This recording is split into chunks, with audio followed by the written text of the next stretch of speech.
todas muy bienvenidos a la inauguración de la actividad académica de la Facultad de Derecho de la Universidad de las Américas.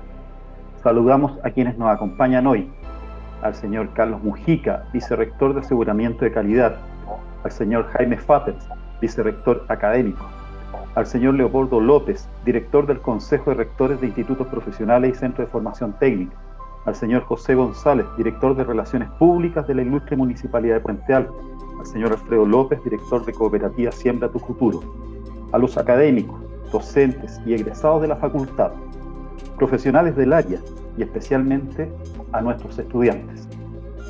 En la ocasión, la conferencia estará a cargo del señor Sergio Verdugo, abogado de la Universidad del Desarrollo, magíster en Derecho Público de la Pontificia Universidad Católica, máster en Derecho de la Universidad de California de Berkeley y doctor en Derecho de la Universidad de Nueva York. Antes de comenzar, dejamos con ustedes al decano de la facultad, señor Marco Vega, quien dará unas palabras. Muy buenas tardes a todas y a todos. Como decano de la Facultad de Derecho de la Universidad de las Américas, quiero dar la más cordial bienvenida a quienes nos acompañan en esta inauguración del año académico de la facultad. Quiero saludar en primer lugar a las autoridades universitarias que nos acompañan, ya mencionadas, al señor vicerrector académico, señor Jaime Bater, al señor vicerrector de Aseguramiento de la Actividad, señor Carlos Mujica, y a las autoridades administrativas y académicas que nos acompañan hoy. A nuestros directores de escuela, a nuestros directores de carrera y muy especialmente a nuestros estudiantes, académicos y docentes, y a todas y todos quienes se han conectado a esta actividad.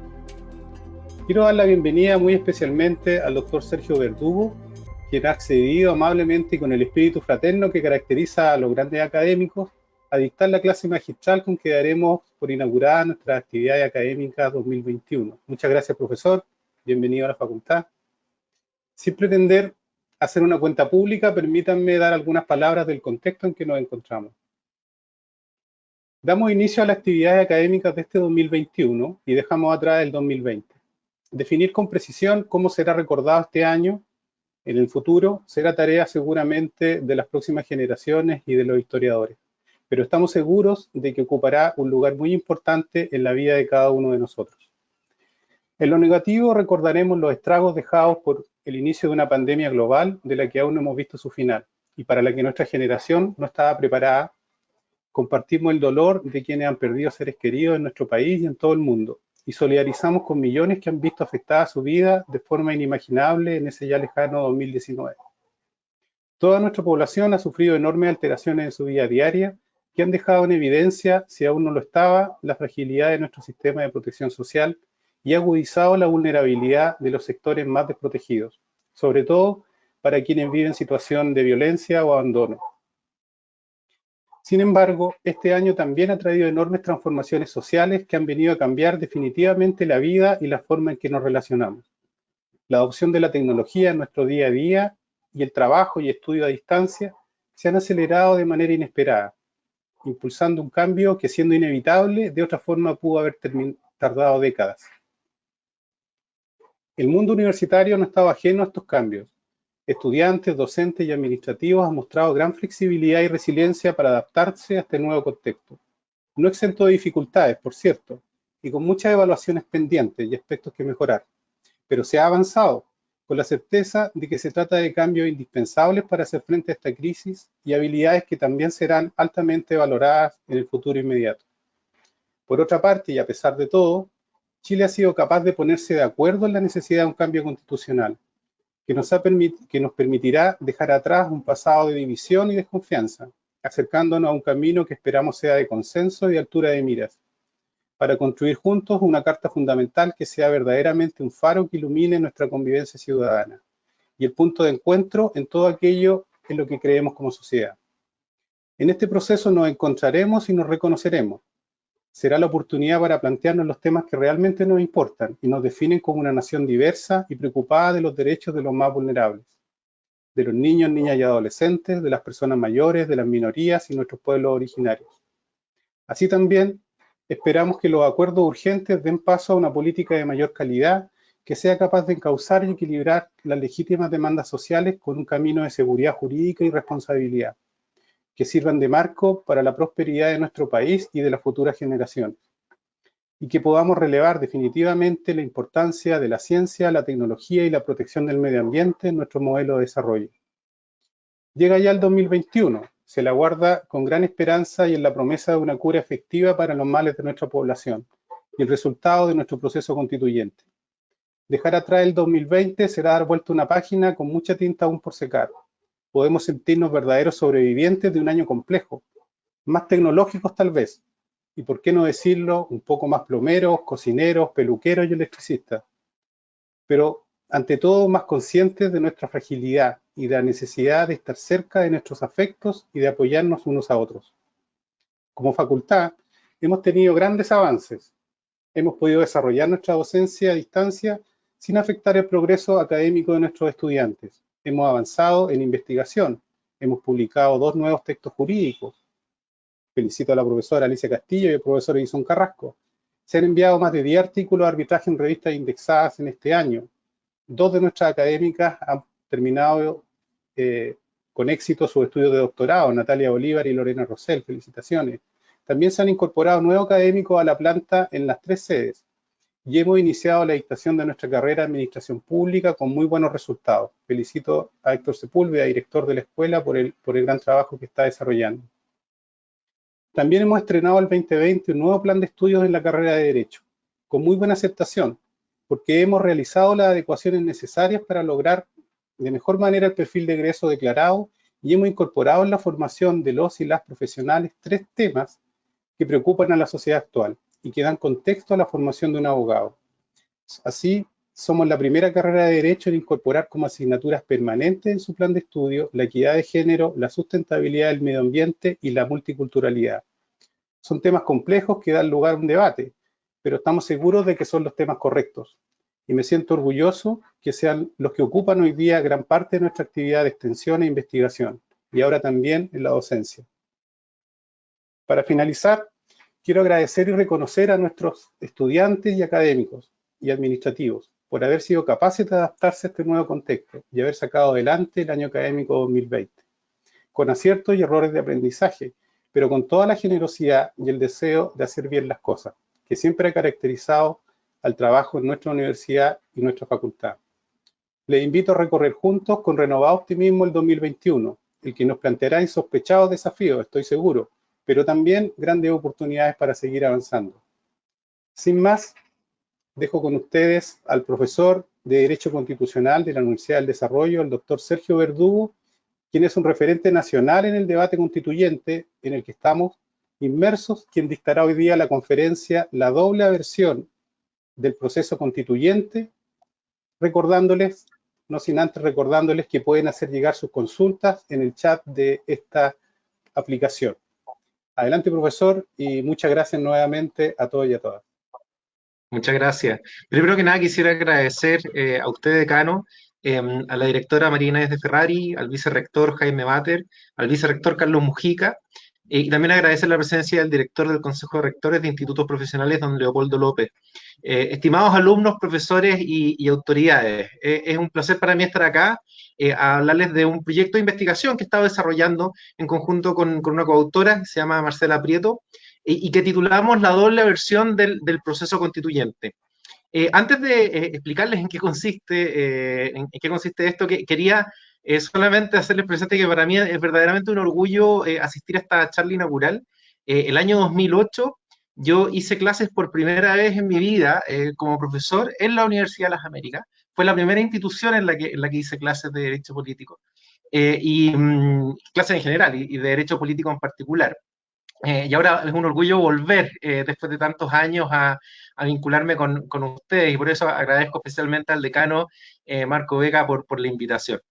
Bueno, el título, La doble versión del proceso constituyente, aspira a seguir una metodología que es común en una parte de la literatura comparada, que trata de identificar cuál es la naturaleza de un proceso y de los contenidos que una nueva constitución va a tener a través de identificar cuáles son los rechazos que han existido a otros modelos que han habido. Así, por ejemplo, cuando en Polonia se abandona el pasado soviético que ellos tenían y se discute la posibilidad de tener una nueva constitución, se discutió muy fuertemente si tenían que avanzar hacia el modelo norteamericano federal con un sistema de control constitucional basado en una corte suprema, etcétera, etcétera, y se rechaza completamente. Entonces, eso ayuda a entender que ellos hayan adoptado una tradición mucho más similar a la continental europea, con un tribunal constitucional en un estado más centralizado y no federal, etcétera, etcétera.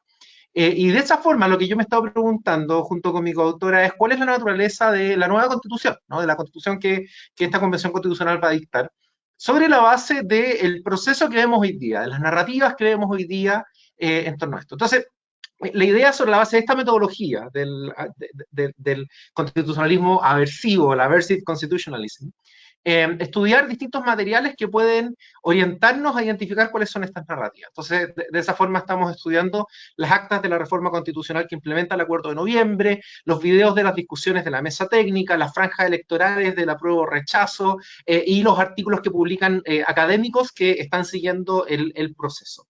Y sobre la base de todos estos materiales, nosotros hemos podido identificar que hay dos grandes narrativas positivas, y de esas dos grandes narrativas positivas se alude a ciertas narrativas que son negativas, o sea, que rechazan, que son una aversión al proceso.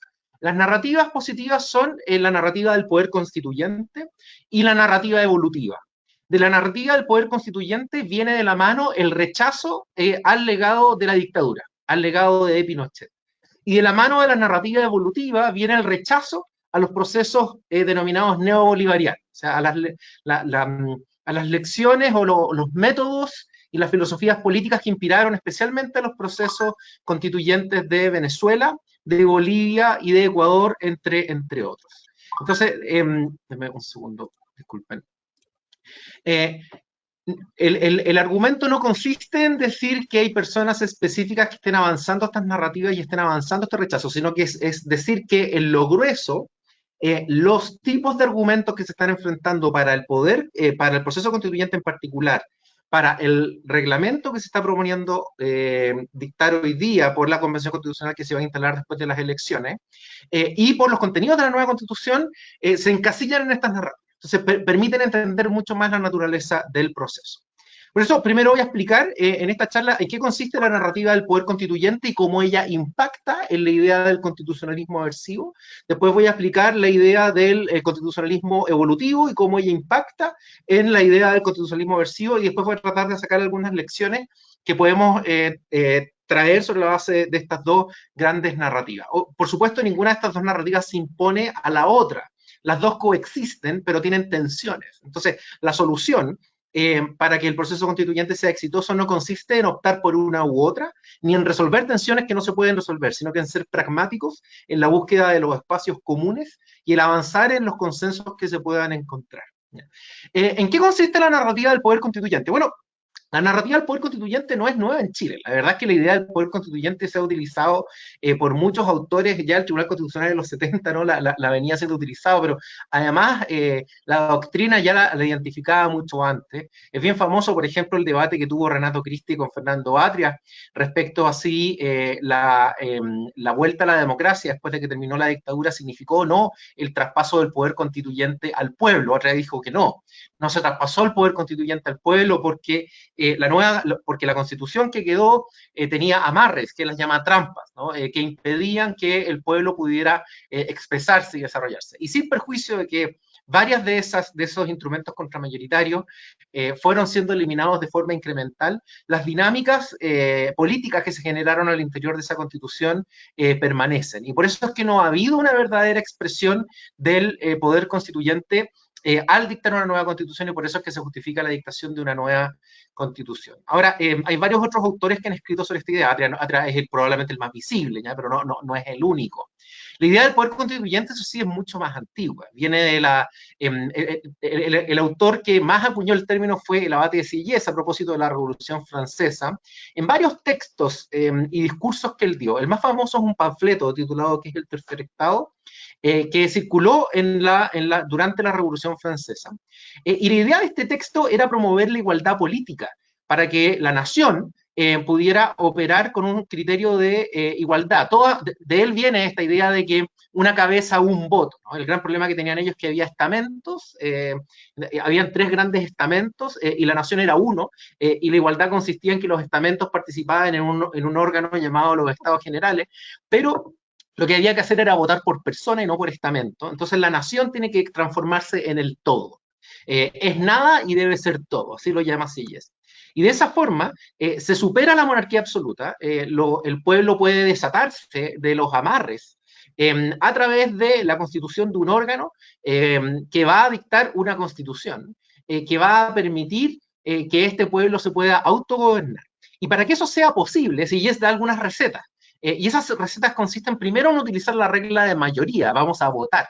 Segundo, algo escribe sobre la representación, pero mucho más importante que eso tiene que ver con el no utilizar a los poderes ya constituidos. Y de aquí viene esta distinción entre los poderes constituyentes y los poderes constituidos. El poder constituyente es el que dicta una constitución, el poder constituido es aquel poder que ya está institucionalizado previamente. Los poderes constituidos no deben, para Sieyès, influir en el proceso constituyente, no deben amarrar al proceso constituyente, porque es importante que el pueblo se pueda emancipar, pueda tener una agencia política propia. Y por eso es que el poder constituyente va a ser absoluto. ¿Ya? Ahora, esta idea de Sieyès fue refinada mucho más por Carl Schmitt, que fue el que influyó a autores como Atria y otros, que han elaborado esta narrativa para Chile. Y esto tiene algunas consecuencias.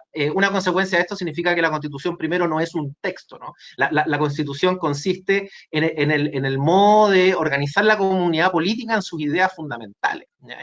Y eso puede estar en un texto o puede no estar en un texto. El poder constituyente además puede hacer lo que quiera. No necesariamente puede dictar una constitución formal. El poder constituyente puede establecer estado de excepción, dictar leyes, interferir en otros poderes del Estado, y así el poder constituyente no debe ser limitado por poderes preconstituidos. No hay que establecerle procedimientos previos que el propio poder constituyente no puede aceptar después. Entonces, porque el poder constituyente se posiciona por sobre ellos. Y por eso, por ejemplo, el poder constituyente no tiene por qué obedecer decisiones judiciales, no tiene por qué obedecer reglas preestablecidas, podría determinar no seguirlas. ¿Ya? Y estas ideas fueron invocadas en algunos procesos constituyentes a lo largo del mundo. En Latinoamérica esta idea ha sido muy, muy influyente. Vemos casos, por ejemplo, en Ecuador, Bolivia, en Venezuela y en Colombia, con resultados mixtos, donde se usó la idea del poder constituyente para justamente no seguir algún tipo de regla previa, ya sea una constitución previa o algún tipo de acuerdo específico. En Bolivia se utilizó después para romper con algunas reglas que se habían dado en la Constitución producto de un acuerdo que hubo con la oposición, para poder hacer que el presidente de esa época se pudiera reelegir vulnerando las normas de la propia Constitución, aludiendo al poder constituyente originario, que originalmente los primeros borradores no quería tener esos límites. En Colombia fue utilizado para que las Cortes no pudieran controlar el proceso constituyente. Y lo mismo, algo parecido ocurrió en Venezuela, donde al final las Cortes terminan transformándose en agentes del gobierno. Ahora, en todos estos casos, el argumento del poder constituyente fue utilizado para desatarse, ¿no? Para habilitar el poder del pueblo a través de órganos llamados asambleas constituyentes, que tenían un objetivo que era dictar una constitución. En algunos casos, además, cumplió otras funciones distintas a la de dictar una constitución. En 3 de estos casos el resultado fue bastante negativo para la democracia, porque implicó deteriorar las condiciones que hacen que la democracia sea competitiva, lo que ocurrió en Ecuador, en Bolivia y en Venezuela. En Venezuela terminó derechamente con una dictadura este proceso, con una constitución que se transformó en un instrumento para avanzar hacia un Estado autoritario, sin perjuicio de que uno podría pensar que el origen fue formalmente democrático porque hubo elecciones, pese a que una coalición única controlaba el 90% de la Asamblea Constituyente. Pero también pueden haber resultados positivos. El caso de Colombia es un caso positivo porque esa constitución efectivamente condujo a perfeccionar la democracia y la defensa de los principios del poder constituyente que estuvieron presentes en la Constitución del 91 todavía se utilizan hoy día para hacer que la democracia sea más competitiva, para controlar el poder político y para hacer que la oposición pueda seguir viva, ¿no? Una idea muy, muy importante. Ahora, la idea del poder constituyente ha evolucionado mucho en la doctrina y no se ha utilizado en todos los países, hay ciertos matices, ¿no? En Parlet, por ejemplo, dice que en el modelo norteamericano se utilizó la teoría del poder constituyente, aunque yo discrepo de eso, pero según él se utilizó, pero con la modificación de que el único objetivo del poder constituyente era dictar una constitución, que es una idea que también comparten autores, por ejemplo, como Joel Colón Ríos, que dice que no es lo mismo poder constituyente que soberanía, porque el poder constituyente es una parte de la soberanía mucho más acotada y que tiene límites inherentes a ella.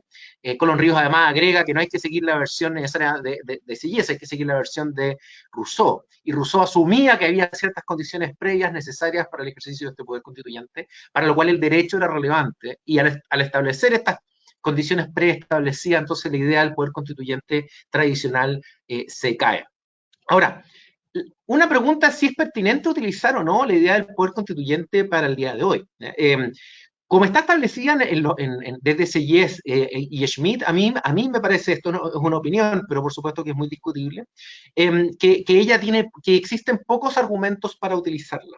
Porque la teoría del poder constituyente fue diseñada cuando existía una necesidad de desmantelar un sistema institucional que estaba excluyendo completamente al pueblo, ¿no? El caso de la monarquía absoluta. Pero cuando nosotros tenemos una democracia que está funcionando, con instituciones, con un servicio electoral autónomo, con un sistema electoral dictado en democracia. No digo que la democracia funcione particularmente bien, tenemos un problema muy importante de inercia legislativa en materias sociales sensibles, pero tenemos instituciones democráticas funcionando, tenemos un poder judicial independiente, y hay varios valores, o sea, no hay que desmantelarlo todo, no hay que partir de cero.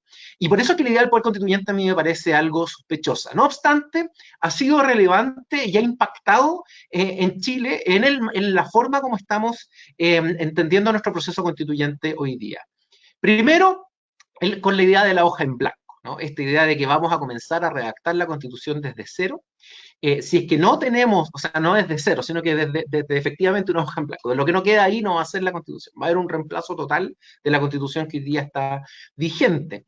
Y esa hoja en blanco asume que no va a haber una regla por defecto que pueda suplir los vacíos que se produzcan, que se puedan producir producto de la falta de acuerdo. Entonces, si hay acuerdo, hay un vacío, no queda en la Constitución.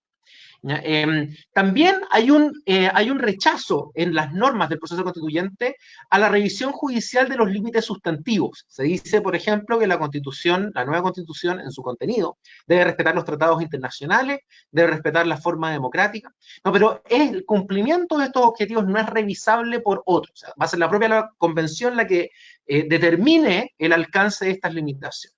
Esta es una expresión de la idea del poder constituyente como poder ilimitado.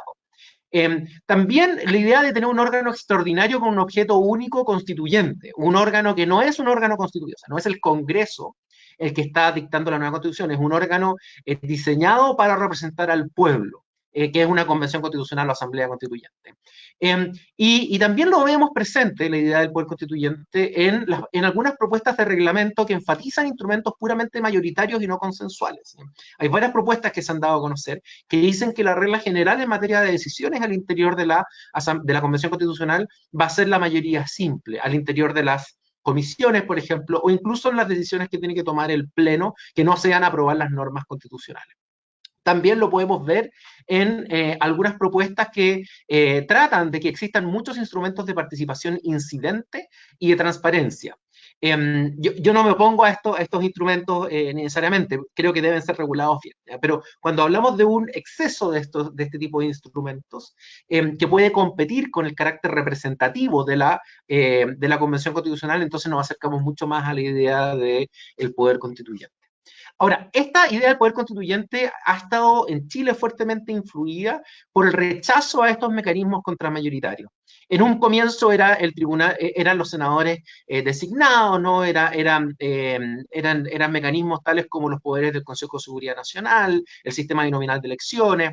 Hoy día son el Tribunal Constitucional, especialmente en el control preventivo, las leyes de supermayoría, los quórums para reformar la Constitución, entre otras normas que están hoy día en el contenido de la Constitución. Entonces, es de esperar que esta narrativa del poder constituyente influya en las propuestas que se presentan al interior de la Convención Constitucional y puede influir entonces en el contenido de la nueva Constitución, por ejemplo, con reglas distintas para el Tribunal Constitucional si es que va a haber un Tribunal Constitucional.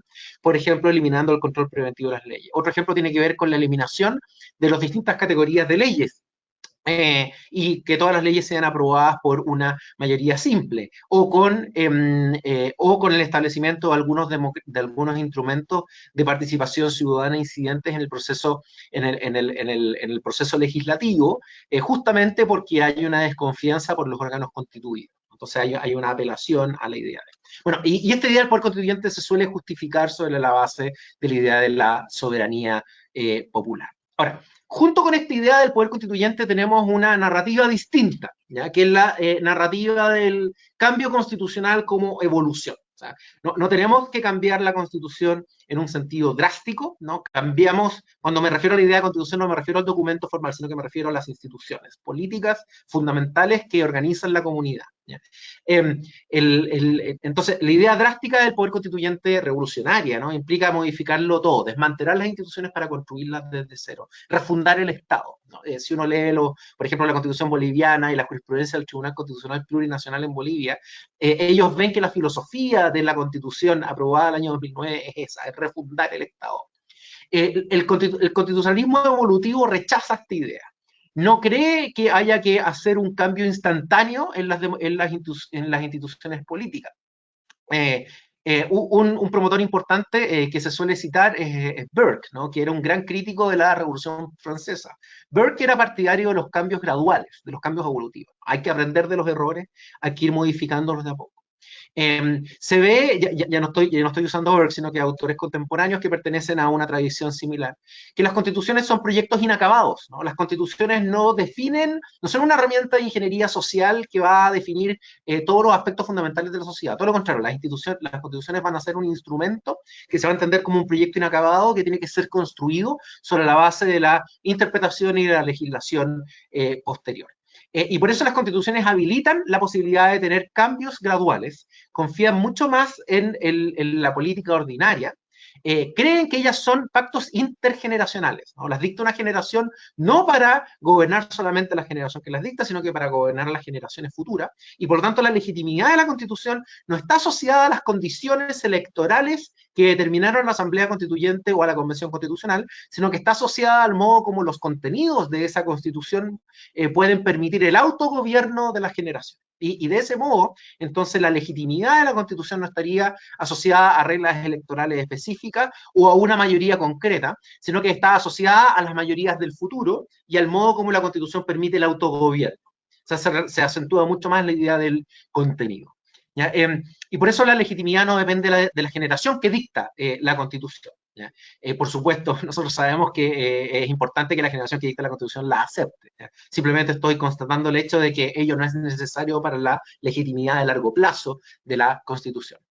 La idea del constitucionalismo evolutivo también a veces se acompaña con la idea de la Constitución mínima, que identifique y proteja aquellos arreglos institucionales que hacen que la democracia sea sustentable en el largo plazo, ¿ya? O sea, que hagan que la oposición esté viva, que se pueda expresar, que pueda controlar el gobierno, que pueda presentar ofertas alternativas, que garantice la competencia política imparcial y que permita que todos los actores políticos puedan acceder al poder en el largo plazo. De esa forma, se garantiza especialmente la alternancia en el gobierno. Y la Constitución mínima debiera determinar cuáles son las condiciones para que esto sea posible. Por ejemplo, garantizando que exista un servicio electoral independiente, por ejemplo. Por ejemplo, estableciendo reglas electorales que no puedan ser disponibles por una mayoría incumbente de turno. Por ejemplo, garantizando la libertad de expresión y la libertad de asociación para que la oposición pueda, con instrumentos más o menos sofisticados, presentarse como una alternativa al gobierno de turno. Ahora, los procesos constituyentes que suelen darse bajo un constitucionalismo evolutivo suelen preferir la idea de los cambios graduales y la utilización de los poderes constituidos, ¿no? Pero en algunos casos también pueden ir acompañados de cambios un cambio total del documento que llamamos Constitución. Ahora, esos procesos no aspiran a desmantelar todas las instituciones, ni a hacer cambios instantáneos. Tampoco suelen acentuar la idea del mayoritarismo, o sea, la idea de que las minorías son las que deben establecer cuáles son los contenidos de la Constitución. Todo lo contrario, este tipo de procesos estimulan la cooperación entre mayorías y minorías. Por ejemplo, a través del establecimiento de mesas de negociación, a través del establecimiento de reglas de consenso suficiente, a través de reglas de confidencialidad, si es que es necesario para romper puntos que puedan bloquear el proceso. Además, le dan un rol mucho más protagónico a los órganos constituidos y se establecen ciertas garantías para que el órgano constituyente respete la democracia. Y así hay una suerte como de constitución del proceso constituyente, que puede comenzar por principios comunes que sean previamente acordados. Esto obviamente no se justifica con la idea de la soberanía popular ni con la igualdad política como lo hacía Sieyès en su tiempo. Es más, estas son ideas que son escépticas de las mayorías del presente porque pretenden salvaguardar las mayorías del futuro. Y por eso es que le ponen ciertas condiciones a las mayorías del presente para hacer que la idea de democracia sea sustentable en el tiempo. Hay algunos procesos constituyentes que nosotros podríamos considerar que calzan con esta definición y que cambiaron su constitución de manera total. El proceso Sergio, constituyente sudafricano, ¿sí? Disculpe. Me piden que, porque están preguntando dónde hacer las preguntas, perdona la interrupción, en la aplicación ustedes ven un apartado que se denomina preguntas, no en el chat, preguntas. Ahí ustedes pueden hacer llegar sus preguntas para quienes estaban preguntando. Disculpa, Sergio, la interrupción. Sí, no te preocupes, Marco. Es una pregunta importante. Bueno, entonces, un ejemplo, un proceso constituyente que puede encasillarse con esta idea es el caso sudafricano, que comienza con mesas de negociaciones para superar y terminar con el régimen del apartheid, ¿no? Alguien podría decir, no, pero es que eso era un proceso verdaderamente constituyente porque se desmantelan las instituciones del apartheid. Pero fue un proceso negociado, donde el African National Congress y el National Party acordaron las reglas para el proceso. Primero dictaron una constitución interina que estableció ciertos principios importantes y establecieron un órgano constituido, ¿no? Una corte constitucional especial que iba a revisar el contenido de la nueva constitución. Y utilizaron la idea del consenso suficiente, que para ellos significaba tener por lo menos el acuerdo de los dos partidos importantes en el proceso, para poder avanzar con los contenidos. Obviamente que el caso sudafricano no se encasilla con el modelo constituyente, ¿no? Porque hay una revisión en el contenido, no hay una regla de mayoría como la que se promueve normalmente. Y esto obviamente terminó con una constitución que, si bien superó a las instituciones del apartheid y estableció instituciones políticas modernas, sí fue una constitución inclusiva en distintos aspectos de su contenido. Otro ejemplo es la Constitución española, que fue escrita, sin perjuicio de que fue un proceso mucho más inclusivo. Al final del día fue escrita por un grupo muy reducido de personas que funcionaron en una comisión a puertas cerradas sobre la base del secreto, que fue donde se pudieron conseguir los consensos para sacar adelante la Constitución española. Entonces, en general, lo que podemos decir es que este tipo de ideas también han impactado el proceso constituyente chileno. Esta narrativa evolutiva también ha impactado el proceso constituyente chileno. Un ejemplo bien obvio me parece que fue la alternativa de tener la Convención Constitucional Mixta, que al final fue rechazada por el plebiscito de octubre del año pasado. Pero la idea de la Convención Constitucional Mixta implicaba la incorporación en la mitad de los convencionales de un órgano previamente constituido, que es el Congreso Nacional, ¿no? Los parlamentarios eran parte de la Convención Mixta. Pero hay otros aspectos importantes que perduran y permanecen de esta idea en el proceso actual. Uno de ellos tiene que ver con el mismo procedimiento para diseñar estas reglas que se estableció con una mesa negociadora, que era la mesa técnica. La idea de los 2/3 general para aprobar las normas constitucionales y el procedimiento de votación. La idea de establecer límites sustantivos a los contenidos de la Constitución, pese a que ellos, como ya les expliqué, no son revisables judicialmente. La idea de tener límites procedimentales, donde si hay una minoría de convencionales que se siente perjudicada, puede acudir a la Corte Suprema, un órgano externo, un órgano constituido previamente para revisar esta idea. La idea de que tiene un objeto único. La Convención Constitucional no debe atribuirse atribuciones propias, por ejemplo, para despedir jueces o para intervenir el Congreso o para dictar leyes, ¿no? Solamente tiene un objeto único, que es dictar una constitución. También el proceso constituyente viene acompañado de una serie de regulaciones que están previamente establecidas, que se reconocen para este proceso. El sistema electoral para elegir la convención es muy similar al que se utiliza para elegir a la Cámara de Diputados. las normas de probidad, las normas de lobby, las normas de financiamiento de la campaña, y así. Hay una serie de normas que se están reconociendo. Una persona que fuera partidaria de la idea del poder constituyente podría responder a todos estos argumentos diciendo, mira, igual tenemos una narrativa constituyente porque la Convención Constitucional al final del día puede decidir rechazar estas normas, puede decidir declararse soberana y no utilizar estos mecanismos que están previamente establecidos. Yo creo que esa idea, además de parecerme poco, inconveniente y poco deseable, me parece que es poco factible en la realidad.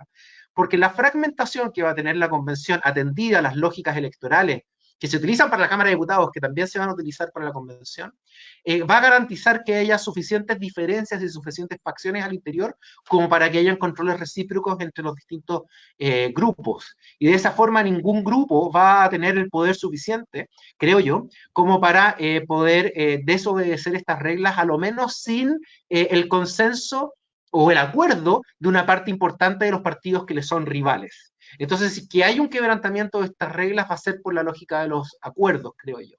Y eso hace que el modelo evolutivo tenga alguna esperanza todavía mayor. Hay algunas propuestas de reglamento que también acentúan estas ideas, por ejemplo, aquellas que acentúan la importancia de la representación por sobre los procesos participativos vinculantes, aquellos que estimulan la colaboración interna incluso con escenarios de deliberación confidencial, que facilitan el hecho de que los convencionales puedan dialogar entre sí y no estar solamente argumentando a sus audiencias externas, y todos los mecanismos consensuales en general que se están promoviendo. Estas dos narrativas, la narrativa constituyente y la narrativa evolutiva, tienen ambas críticas muy fuertes, ¿ya? Y es muy probable que los constitucionalistas que están escribiendo al respecto se encuentren en una posición intermedia, o sea, que no acepten ser encasillados en una o en otra, ¿ya? Pero el objetivo de identificarlas es identificar las narrativas gruesas que van impulsando el proceso a nivel político, no decir qué es lo que un académico en particular cree, ¿no? Pero es importante reconocer que estas dos narrativas que son, creo yo, predominantes en el debate político actual, tienen críticas fuertes. La narrativa constituyente se le critica porque no es verdaderamente democrática, asegura una democracia en el inicio, instantánea, pero no una democracia en el largo plazo. Algunos creen que es un poder constituyente derechamente autoritario, ¿ya? Y que sirve para agudizar además la polarización que hoy día vivimos, porque conduce a establecer instrumentos donde las mayorías simples se imponen en contra de las minorías. Entonces, se agudizan las divisiones y se invita mucho más a votar y mucho menos a negociar y a dialogar y a identificar espacios comunes, ¿ya?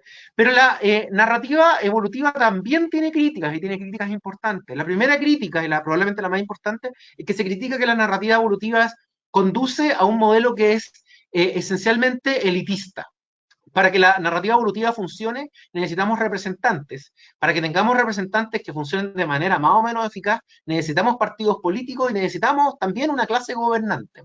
Como desconfiamos hoy día de la clase gobernante que hay hoy día y hay una crisis de representación importante y de confianza importante en las instituciones representativas y en los poderes constituidos, la narrativa evolutiva, por supuesto, que no es suficiente para garantizar la legitimidad de corto plazo, o sea, la aceptación social de esta generación de la Constitución que ella pueda dictar, ¿ya? Y es por eso que ninguna de estas dos narrativas debe ser, garantiza el éxito por sí sola. Si una se impone sobre la otra, vamos a estar con malas noticias. Entonces, ¿cuál es la solución? Bueno, la solución primero es identificar que estos dos espíritus están presentes en el proceso actual. O sea, si no somos capaces de reconocer esto, estamos mal. ¿Y de qué depende el éxito del proceso? El éxito del proceso va a depender de que haya acercamientos pragmáticos, que no exijan renunciar a la esencia de la filosofía de las personas que participan del proceso, pero que sí exijan encontrar los espacios comunes y diseñar un modelo, especialmente en el reglamento, que pueda sentar las bases para que esos espacios comunes se materialicen. Y de esa forma podemos reconciliar ambas narrativas, ¿ya? La narrativa constituyente hoy día se suele asociar con la demanda por hacer cambios importantes en las estructuras que proveen de derechos sociales, ¿no? Y la narrativa evolutiva se suele asociar con un temor por generar cambio, incertidumbre, incertidumbre democrática y también económica. Si estos dos temores y estos dos objetivos logramos aplacarlos a través de un texto común, creo que podemos avanzar en una reconciliación importante. Y para eso me parece que puede ser muy útil utilizar las tendencias que hoy día autores como Andrew Arato han promovido a través de la idea de los procesos constituyentes postsoberanos. Andrew Arato dice que los procesos constituyentes no solamente tienen como factores de legitimación la idea soberana, ¿no? Tienen otras ideas de legitimación que son mucho más efectivas y son mucho más probables en sociedades que están fuertemente divididas y que son heterogéneas hoy día. Los procesos constituyentes que son que se siguen adelante en sociedades donde hay muchos elementos compartidos con sociedades más o menos homogéneas, son mucho más fáciles. Pero cuando estamos en contextos de división y de polarización, las ideas postsoberanas debe asumir que no es solamente la soberanía la que va popular, la que va a legitimar el proceso, sino que también contenidos que puedan asegurar el pluralismo político y la inclusión de aquellos que piensan distinto para acomodar las distintas visiones que sean. Y por eso hay que estimular la existencia de procesos decisorios que sean compartidos, por ejemplo, con una comisión de agenda que determine el orden en que se van a votar las cosas al interior del proceso, pero también con el establecimiento de principios compartidos al interior del contenido de la Constitución. O sea, esto va no solamente al proceso, sino que también al contenido. Y uno podría pensar, por ejemplo, en que junto con la aprobación del reglamento de la Convención Constitucional se apruebe un acuerdo complementario que determine cuáles son estos puntos compartidos para ir generando confianzas entre partidos políticos e independientes que van a ser rivales y van a aspirar a competir por el poder. Ya, por eso el proceso constituyente al final del día tiene que ser hecho con constitucionalismo y no sin constitucionalismo.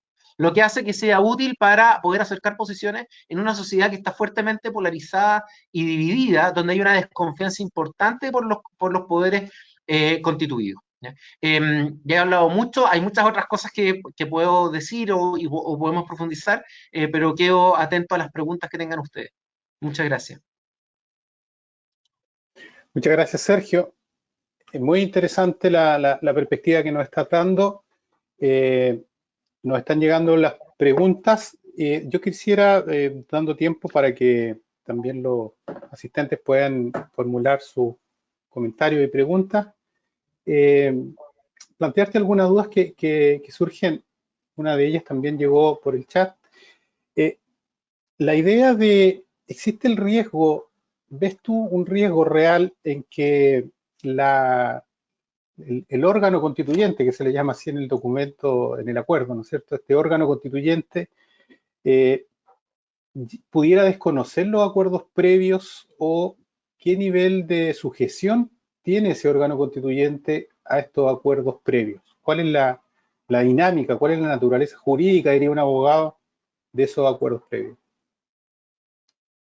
Y alterar muchas de las reglas que ahí están, por supuesto. Sí, mira, es que aquí hay una respuesta jurídica y hay una respuesta política, ¿no? O sea, jurídicamente, la convención es un órgano constituido, que la convención está constituida por una regla preestablecida. Y por eso jurídicamente la convención tiene obligaciones que seguir. Tiene la obligación de respetar el quórum, tiene la obligación de no violar tratados internacionales, tiene la obligación de funcionar en un determinado plazo.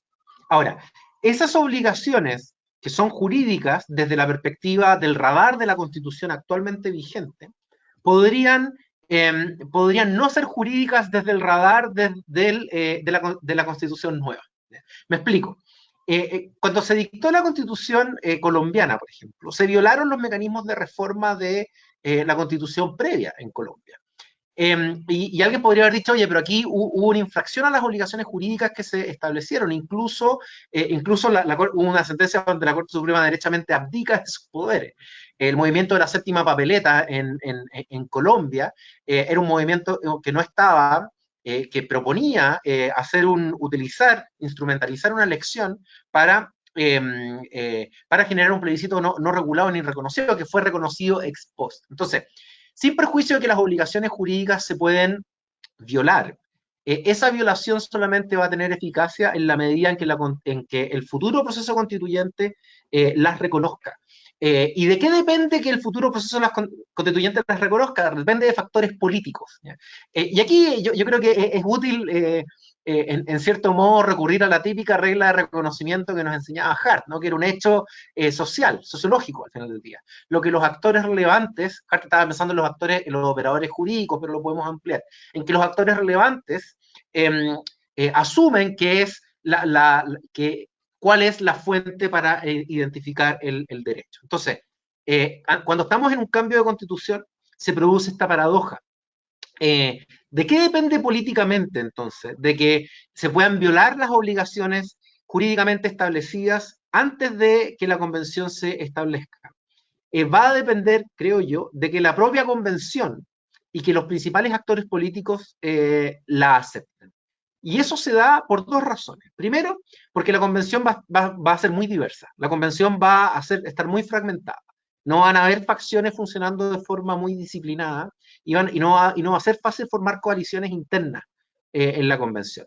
Y por eso es que para poder tomar decisiones en la convención va a ser importante que hayan personas que piensen distinto, que lleguen a acuerdos. La segunda razón es por la regla de votación, la regla de votación de los 2/3, que hace muy difícil llegar a acuerdos. Por eso yo creo que el principal riesgo de la Convención Constitucional no es la violación de las obligaciones jurídicas establecidas con anterioridad, sino que es el desafío de llegar a acuerdos. ¿Ya? Ese es el principal riesgo de la Convención. Si la Convención va a fracasar, creo yo, se va a deber a que no vamos a ser capaces de acordar un texto común que nos pueda satisfacer a todos. ¿Ya? Yo creo que ese es el principal riesgo. Sí. Muy de acuerdo. Hay una pregunta relacionada con esto que estaban mencionando, Sergio.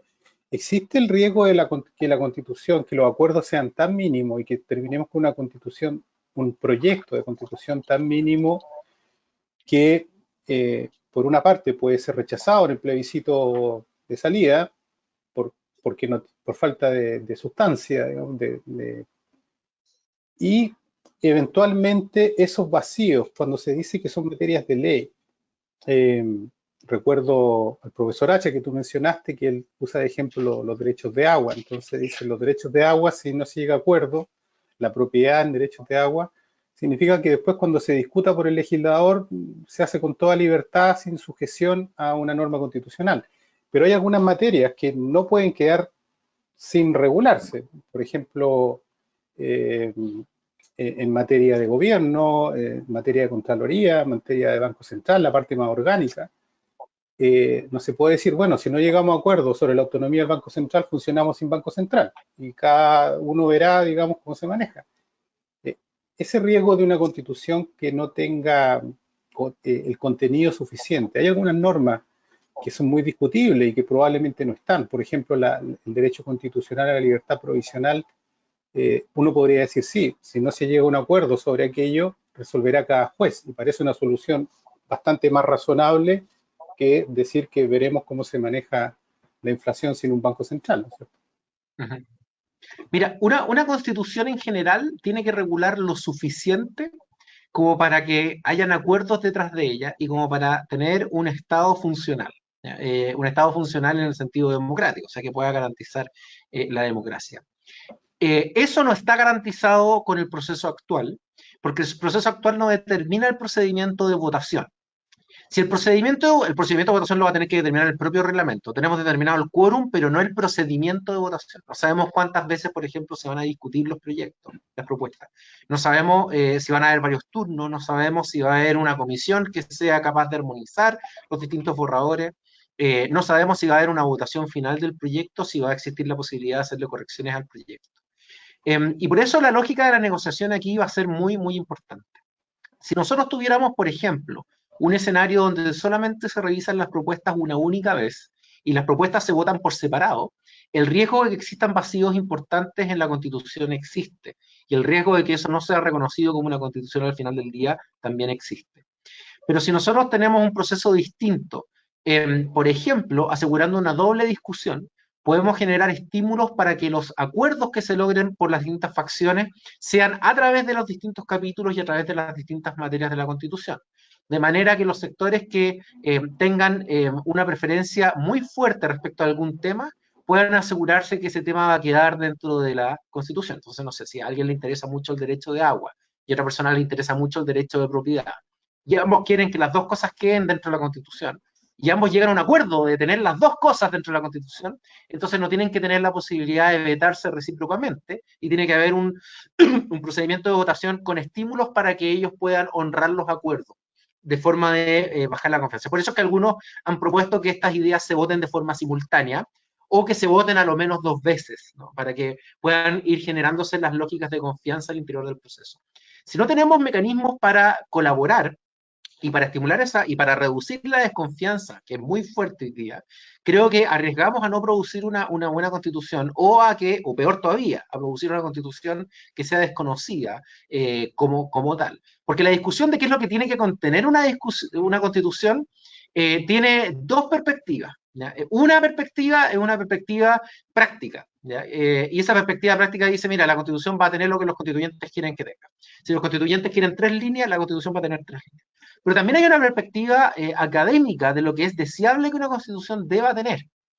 La constitución debiera manifestarse sobre la forma de gobierno, por ejemplo. La constitución debiera decir algo sobre las instituciones autónomas, que son especialmente vulnerables frente a gobiernos de turno. Cómo proteger esas autonomías. A mí me parece que es muy importante que además la Constitución tenga un estatuto para el Consejo del Banco Central, ya sobre todo porque se va a terminar con el carácter de ley orgánica de la ley del Banco Central. ¿Ya? Pero todas estas cosas, que son mucho más académicas, tienen que acercarse a la práctica, para que la práctica se pueda identificar con estas recetas. Necesitamos un procedimiento de votación que facilite esos acuerdos, ¿ya? Y no que genere muchas más desconfianzas.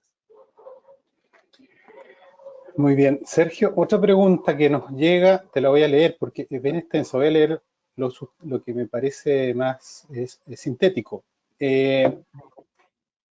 ¿Cómo se asegura la participación ciudadana? ¿Basta con el modelo de elección de equivalente al de la Cámara de Diputados? ¿Basta con esa sola elección?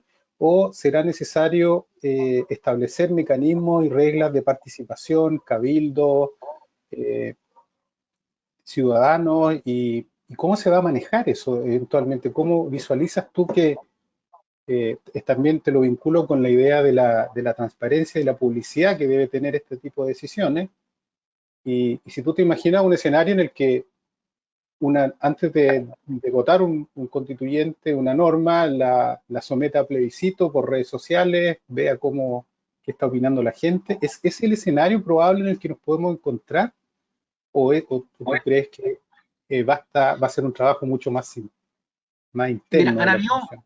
han habido muchas propuestas. El tema está abierto, no está regulado. Ya han habido muchas propuestas. Las propuestas van desde establecer plebiscitos adicionales para resolver desacuerdos, establecer foros ciudadanos por ciudadanos hechos al azar, un sistema de audiencias públicas, iniciativa popular de propuestas, con la obligación de la convención de que las revise y las discute y las vote, mecanismos online para mandar propuestas ciudadanas que después puedan ser consideradas por la convención, institucionalización de cabildos, y la consulta a los pueblos originarios, y así, hay un montón de alternativas que están hoy día sobre la mesa, ¿ya? Son muy, muy diversas. Una cosa, no sé qué es lo que va a suceder, yo no puedo predecir qué es lo que van a acordar las principales facciones al interior de la convención, pero sí creo que debieran haber algunos criterios importantes cuando se diseñan estos mecanismos. El primer criterio es que estos mecanismos tienen que operar temprano, ¿ya? El tiempo es escaso, y los mecanismos de participación, para que ellos sean efectivos, no tienen que producirse al final, sino que tienen que servir para generar temas de debate y no para cerrarlos, ¿ya? Y es por eso que ojalá que operen temprano. O sea, si hay audiencias públicas que participen, que comiencen lo antes posible, de manera que después los convencionales puedan negociar rápidamente, ¿no? Y el proceso sea eficaz. Una segunda cuestión, un segundo criterio que me parece importante, es que estos procedimientos participativos no deben reemplazar el poder de los convencionales. No deben determinar la agenda de la convención, ni tampoco deben tomar decisiones que reemplacen y sustituyan a la convención, porque eso genera lo que en economía se llama como moral hazard, ¿no? Genera un incentivo perverso para las negociaciones de los convencionales. Y el éxito de la convención depende de que esas negociaciones lleguen a puerto. ¿ya? Por eso, los mecanismos de participación tienen que ser utilizados para agregar perspectivas distintas, para agregar conocimientos, para agregar profundidad en la deliberación, pero no deben ser utilizadas para sustituir a los representantes. La principal legitimidad, creo yo, de la convención va a ser su carácter representativo, y el carácter representativo de la convención no está asegurado. Debiera cumplirse no solamente con las elecciones, sino que con mecanismos de transparencia que permitan que nosotros veamos cómo ellos operan, pero obviamente que eso no está asegurado. También hay algunos criterios en los temas de participación ciudadana que son importantes, pero que están asociados a los instrumentos específicos, ¿ya? En general, yo soy muy crítico de la idea de los plebiscitos intermedios. Yo creo que son una mala idea. La iniciativa ciudadana, que para obligar a la convención a votar propuestas ciudadanas también me parece una mala idea, porque este tipo de propuestas lo que hacen es poner alternativas binarias, ¿estás o no estás de acuerdo? Entonces suben los costos o sea, suben la importancia del debate, y no permiten generar instancias para conversar una propuesta común, que es algo que solo los representantes pueden hacer. Eso no lo puede hacer la ciudadanía. Solamente los representantes pueden sentarse a buscar esos espacios comunes. Cuando yo obligo a votar, como todo o nada, una propuesta binaria, sí o no, una propuesta completa, yo elimino esa posibilidad, ¿ya? Y por eso yo soy escéptico de esos mecanismos. Pero hay otros mecanismos que me parecen muy interesantes. El establecer conferencias nacionales, por ejemplo, para discutir con actores interesados y con expertos ideas específicas asociadas a los capítulos que va a tener la Constitución, a mí me parece muy interesante. Me parece interesante la idea de las audiencias públicas, para que cualquiera pueda ir a presentar sus ideas, pero siempre que esté bien orientada, con un calendario específico y con temas específicos, porque si cualquiera va a hablar de lo que cualquiera quiere decir, frente a cualquier audiencia, entonces no va a servir para la deliberación. Si se van a utilizar asambleas ciudadanas, también debieran estar orientadas por temas específicos. Y ahí hay reglas para la selección aleatoria de los ciudadanos que debiera también respetarse. Y así, hay un montón de recetas para los instrumentos específicos. Hay el riesgo de que, o la idea, has escuchado tú, de que podamos ver en vivo, como ocurre a veces con las discusiones en la Cámara de Diputados, en el Senado, las discusiones de la Asamblea, que se pudieran transmitir en televisión lo que se está diciendo. Ese escenario es posible, lo que se está diciendo, lo que se está deliberando ahí dentro. Sí, claro que es posible, claro que es posible. Y la tecnología también permite que haya streaming, ¿no? Y que se televisen, que acceda a la prensa. Y yo creo que se ha formado un cierto consenso, a lo menos en un piso mínimo, que es que las sesiones del Pleno sean transmitidas por alguno de estos medios. Yo creo que eso es un piso mínimo. A mí me parecería difícil justificar una convención que sea menos transparente que cómo funciona el Congreso hoy día, ¿ya? Me parecería muy difícil de justificarlo. Sí. La transparencia es importante porque la transparencia hace mucha más eficaz la representación.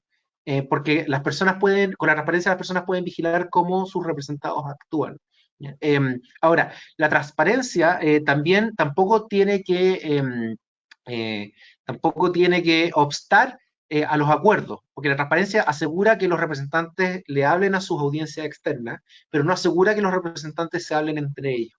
Y es por eso que buscar algunos espacios confidenciales excepcionales para poder destrabar temas que estén amenazando con la eficacia de la convención, me parece que es una regla que es deseable y que debiéramos permitir y tolerar.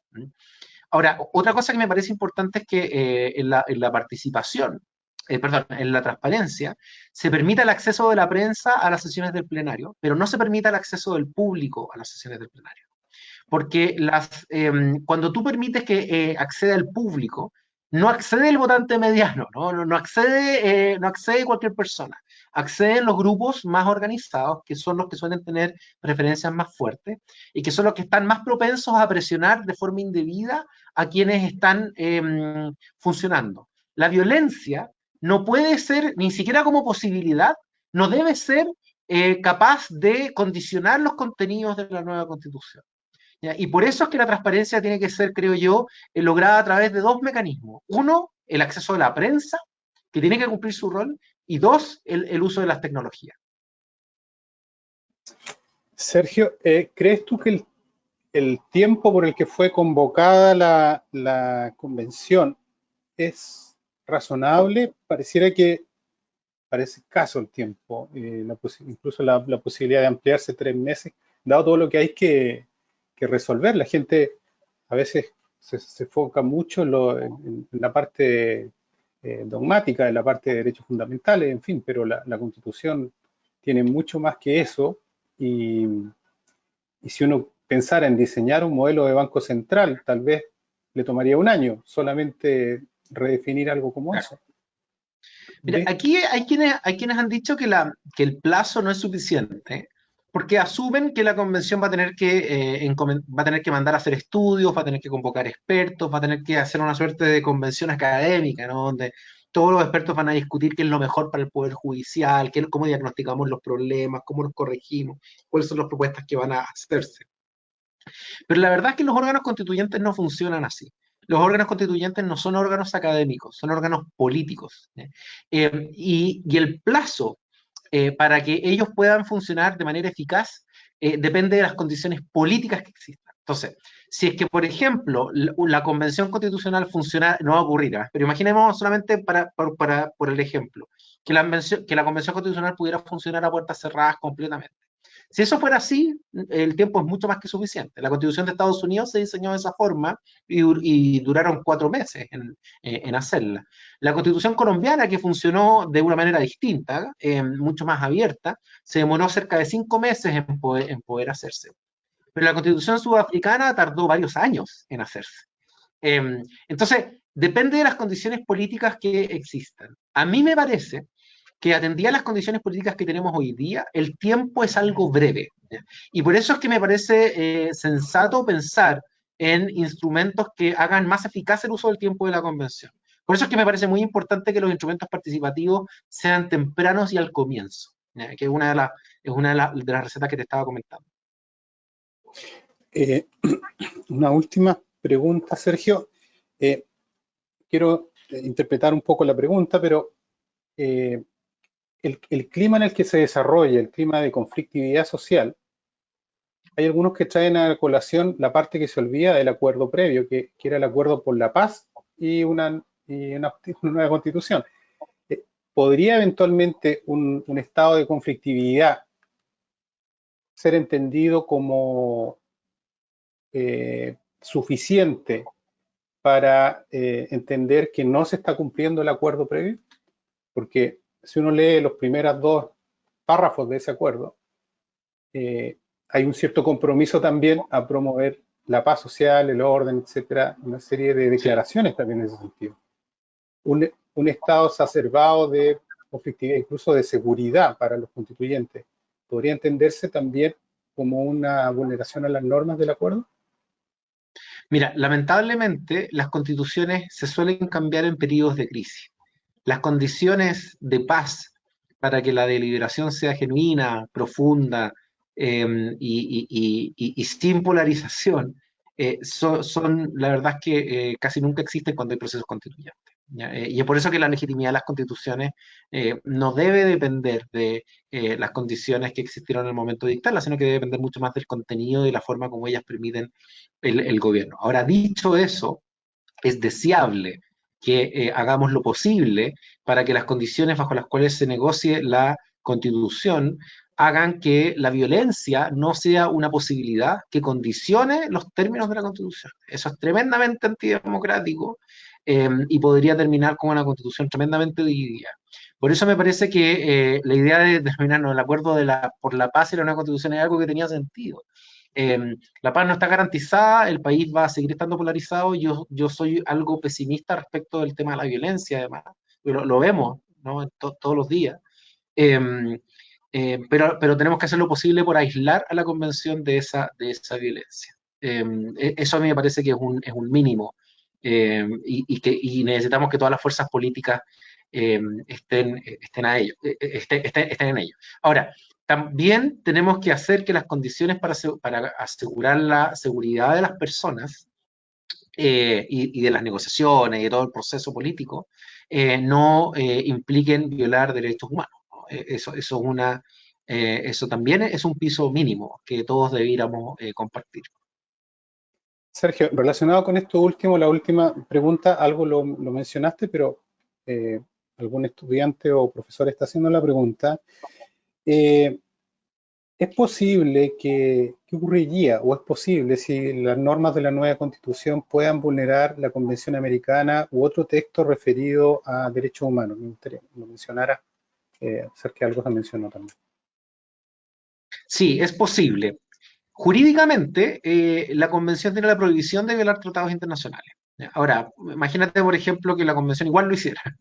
Eso generaría, desde la perspectiva internacional, la responsabilidad internacional del Estado de Chile y se activarían los mecanismos propios del derecho internacional. Y esos mecanismos podrían llevar a empujar a que el Estado el día de mañana modifique esa norma que viola el derecho internacional, entre otras medidas que se pueden dictar. Pero no existe la posibilidad inmediata de reclamar en contra del contenido de la Constitución, no se puede reclamar en contra de la parte sustantiva. Entonces, por ejemplo, imagínate que la Convención acordara que se pudiera dictar la pena de muerte por una ley de quórum calificado. Eso violaría la Convención Americana de Derechos Humanos, derechamente, el texto de la Convención Americana de Derechos Humanos. Y si se aprobara y existiera suficiente consenso político para aprobar esa norma y mantenerla y no modificarla, a mí me parece difícil que el derecho internacional pueda prevalecer en ese contexto para efectos del derecho interno. Para efectos del derecho internacional, Chile sería responsable. Ya, interesante. Bueno, ahí hay una discusión de la jerarquía de las normas de derechos humanos en materia constitucional. ¿No? Si estás dentro de la Constitución, sobre la Constitución. El profesor Nogueira diría mucho ahí, tendría mucha opinión en eso. Bueno, Sergio, yo te quiero agradecer. Ha habido muchas preguntas. Muy interesante la charla que nos has traído y nos permite abordar temas académicos relacionados con un proceso que estamos todos descubriendo y estamos muy expectantes y que concita el mayor interés de todos y cada uno de los que habitamos en este país. Así que es muy contingente la charla que nos has traído y la reflexión. Te agradezco, le agradezco a todos los que se han conectado a esta conferencia. Agradezco también a las autoridades y al equipo administrativo que nos permite también conectarnos adecuadamente el equipo de vinculación con el medio y de tecnología. A todas y a todas, muchas gracias. Hasta pronto, Sergio. Hasta pronto. Chao, muchas gracias. Hasta pronto.